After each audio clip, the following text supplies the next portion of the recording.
Hello दोस्तों, नमस्कार। Online physical education YouTube channel में आपका स्वागत है। दोस्तों, रोज़ की तरह लाए हैं टॉप 50 हल प्रश्नों को।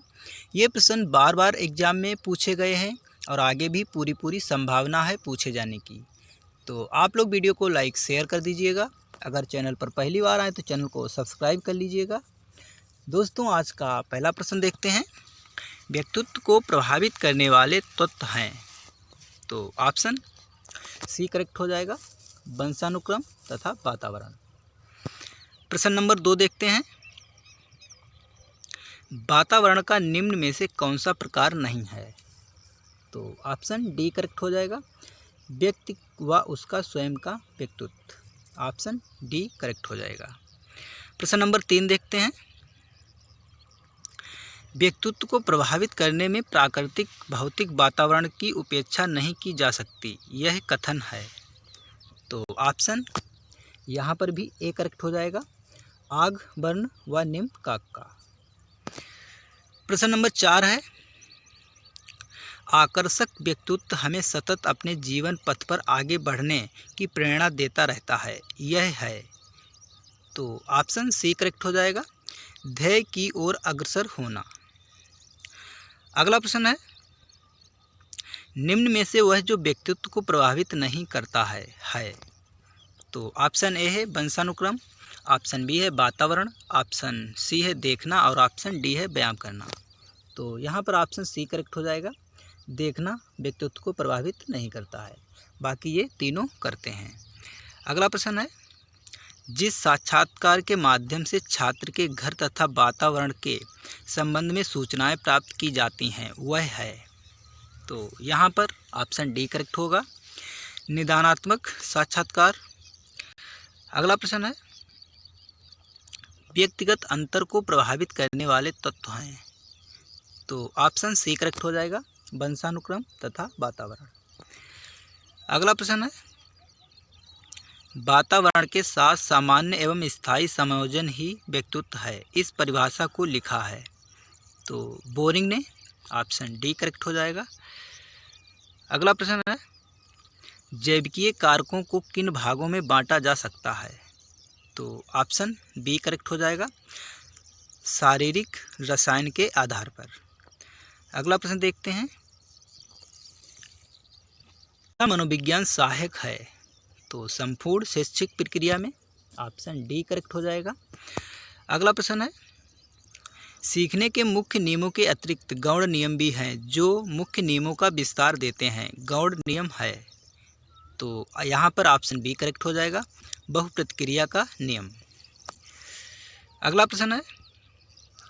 निम्न में से जो अधिगम के स्थानांतरण का सिद्धांत नहीं है वह है? तो असमान अंशों का सिद्धांत। ऑप्शन बी करेक्ट हो जाएगा और बाकी तीनों अधिगम स्थानांतरण के सिद्धांत हैं। अगला प्रश्न है। निम्नलिखित में से सीखने का मुख्य नियम है?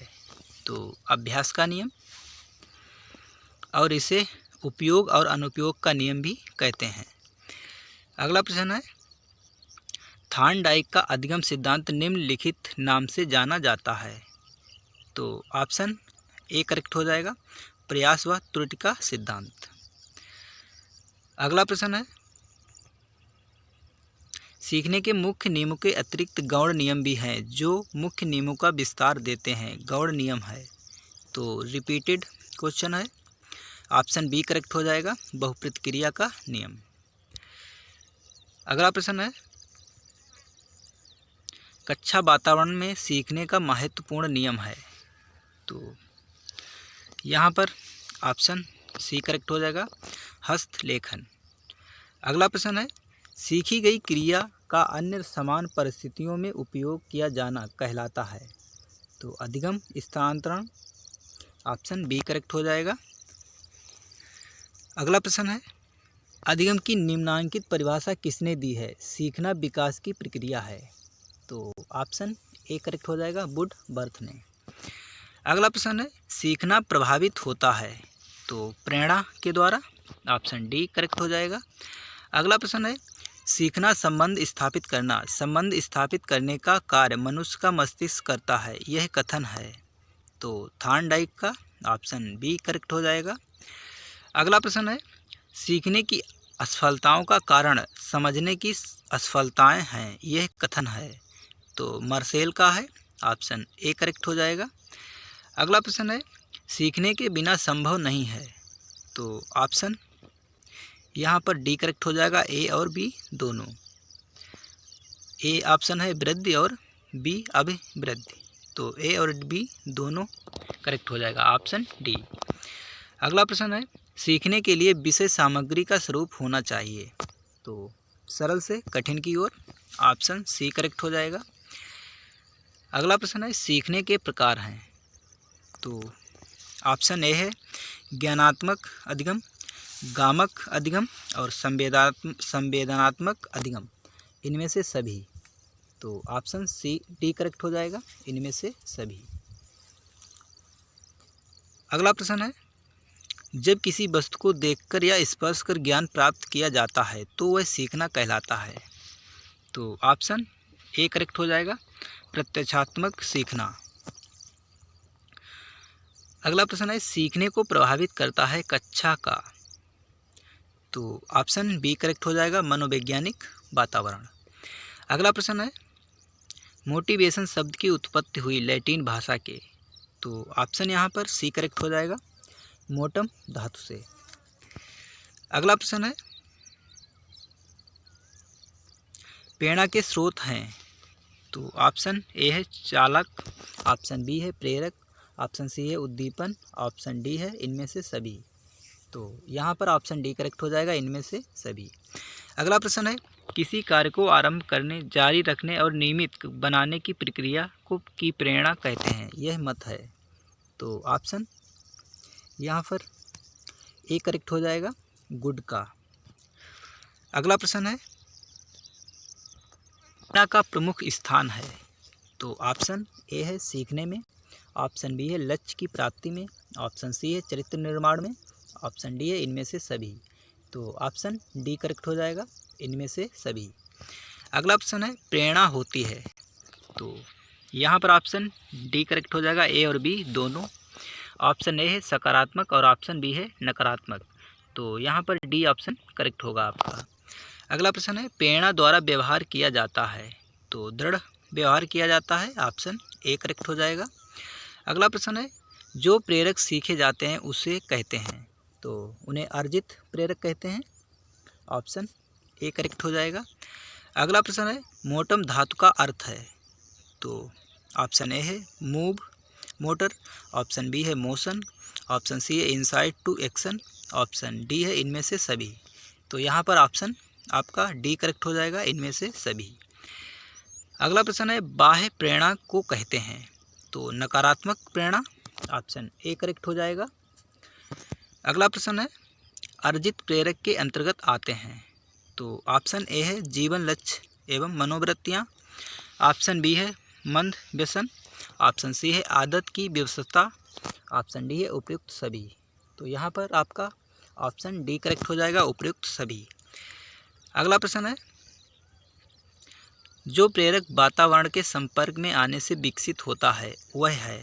तो ऑप्शन ए है जन्मजात प्रेरक, ऑप्शन बी है प्राकृतिक प्रेरक, ऑप्शन सी है अर्जित प्रेरक और ऑप्शन डी है इनमें से सभी। तो ऑप्शन यहाँ पर डी करेक्ट हो जाएगा, इनमें से सभी। अगला प्रश्न है,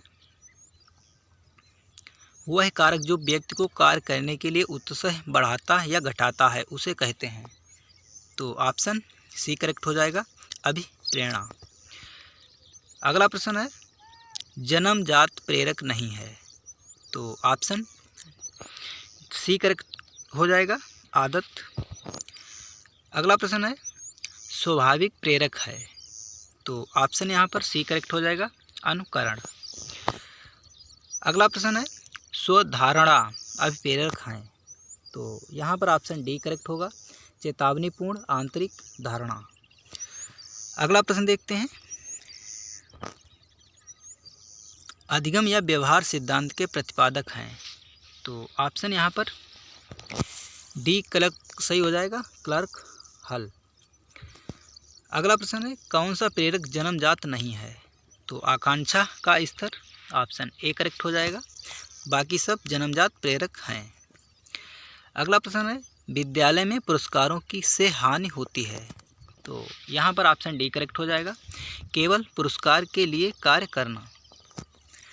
अगला प्रश्न है, ऐसे प्रेरक जो विभिन्न व्यक्तियों के विभिन्न परिस्थितियों पलने के कारण विकसित होते हैं वे कहलाते हैं। तो व्यक्तिगत प्रेरक, ऑप्शन सी करेक्ट हो जाएगा। अगला प्रश्न है, निम्न में से जिसमें प्रेरणा योगदान नहीं करती है वह है। तो ऑप्शन डी करेक्ट हो जाएगा, कुशासन। बाकी सब में प्रेरणा योगदान करती है। अगला प्रश्न है, प्रेरणा को प्रभावित करने वाले कारक हैं। तो ऑप्शन ए है आवश्यकताएं, ऑप्शन बी है आकांक्षा स्तर या रुचि, ऑप्शन सी है संवेगात्मक स्थिति, ऑप्शन डी है इनमें से सभी। तो ऑप्शन डी करेक्ट हो जाएगा। अगला प्रश्न है, अधिगम की सफलता का मुख्य आधार माना जाता है। तो सी ऑप्शन करेक्ट हो जाएगा, लक्ष्य प्राप्ति उत्कृष्ट इच्छा, ऑप्शन सी करेक्ट हो जाएगा। अगला प्रश्न है, सीखने वालों के लिए यह जानना आवश्यक है कि वह क्या स्मरण रखे क्या भुला दे, यह कथन है। तो ऑप्शन बी करेक्ट हो जाएगा, क्रो एवं क्रो का। आज का अंतिम प्रश्न है दोस्तों, कौन सा प्रेरक अर्जित प्रेरक नहीं है। तो क्रोध। दोस्तों वीडियो को लाइक शेयर करें और पूरा वीडियो देखने के लिए आपको बहुत बहुत धन्यवाद। मिलते हैं अगले वीडियो में।